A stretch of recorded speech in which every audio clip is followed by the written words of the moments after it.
Alhamdulillahi Rabbil Alameen wa salatu wa salamu ala ashrafil anbiya'i wal mursalin wa ala alihi wa sahbihi ajma'in.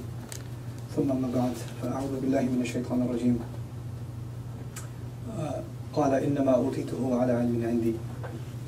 Rabbi shrah li sadri wa yassir li amri wahlul 'uqdatan min lisani yafqahu qawli. Amin ya Rabbil Alameen. Qarun, in his response to the advice that his community gave him, is quoted with a very brief statement.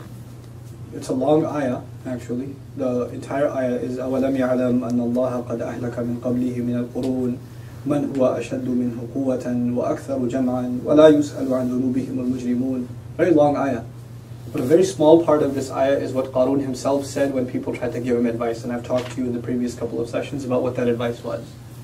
And he says, إِنَّمَا is كَلِمَةَ الْحَصْرِ, which is, what I'm about to say is only and only the following. It's nothing more than that. Utituhu. Now, utitu is a difficult verb. Ata yu'ti ita'an. Remember that? Ata yu'ti ita'an. And utiya, the majhul, from it, the ana, utitu. I have been given. I have been given. Now, obviously, when rizq comes to us, immediate credit goes to Allah Azza wa Jal. He's basically not mentioned Allah by saying utituhu. It's been given to me. It's come my way. The wealth has come to me, right? Or I have been granted all of this. But then, you know that when you mention the na'ib al-fa'il, the typical form in the Arabic language is that you didn't want to make mention of who to give credit to. That's the point of the passive form. I have been given, you don't want to mention the giver. I have been given it, ala ilmin, but he still mentions credit. I have been given it based on knowledge. على علم, يعني مبنيا على العلم. On some knowledge. Now, ilm is, you guys tell me, ma'rifa or nakira when I say ilmin? It's nakira. Nakira. ما هذا العلم؟ ولا يريد أن يقول. What knowledge is this? He doesn't want to say. See, I have some savvy investment techniques. I've got some specialized knowledge, and my trade secrets or whatever, they're copyrighted. I have some knowledge, I can't tell you what it is though. Just the nakira form of it, he wants it to be unknown what that knowledge is. He doesn't want it to be known by the people because he doesn't want to share the success that he's had with anybody else. So it's some knowledge that I have. You don't worry about it. The only adjective I will give you of that knowledge, and this is the next part of the phrase, عندي. This idafa, this dharf, is actually a sifa of ilm. على علم عندي. Knowledge which I possess. Some knowledge that I have in my possession, I have it, you don't, that's why you're poor, and that's why I'm rich. قَالَ إِنَّمَا أُوتِيتُهُ عَلَى عِلْمٍ عِنْدِي. This summarizes basically his attitude, his understanding of his key to success.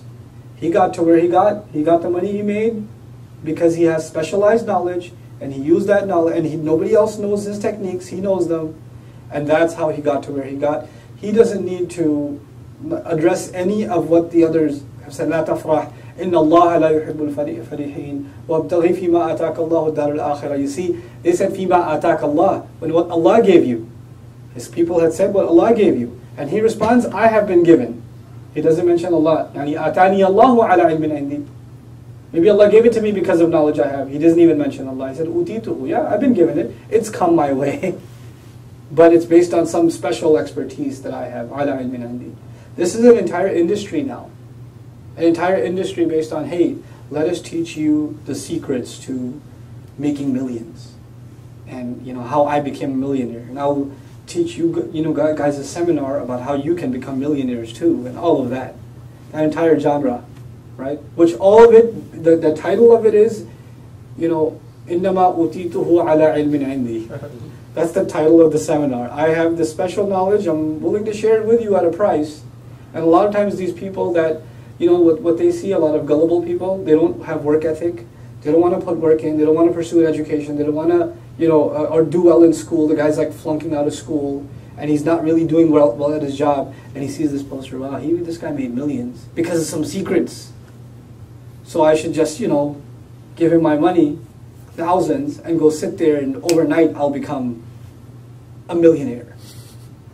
And so many gullible people go there and then they're fall into this trap.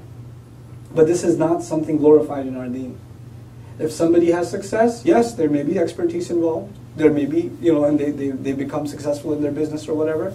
There may be all of those things involved. Allah actually even described in the people of the garden, and this is the last thing I'll leave you with, just something to think about. Then tomorrow, inshallah, I'll share with you what Allah's response is. Because people talked to him, he talked to the people, then Allah commented on him. And he didn't even wait for the next ayah, he commented on him in the same ayah. And took up majority of the ayah, Allah's commentary on him. Right? But what he says to them, that gardener in Surah Al-Kahf? How much Allah described all the reasons for which his garden should be successful. Everything was there. Water's there, fortification is there, date palms are there, there's a farmland in the middle that's protected too. وَجَعَلْنَا بَيْنَهُمَا زَرْعًا. Everything's right. Everything's right. And this guy starts assuming that somehow he deserves it. Or he's got some basis for which he has it. Allah Azza wa Jal teaches lessons the hard way for people like that. So may Allah Azza wa Jal not make us of those who are impressed with ourselves and think that whatever has come our way in dunya is a result of something we've done. What we do is just effort, and what Allah does is provide. That rizq comes from Allah Azza wa Jal. We are not the raziq of our own selves. We're not the providers of our own selves. May Allah Azza wa Jal instill this powerful value of tawheed into our hearts, because when we talk about tawheed, we just talk about believing in Allah as one.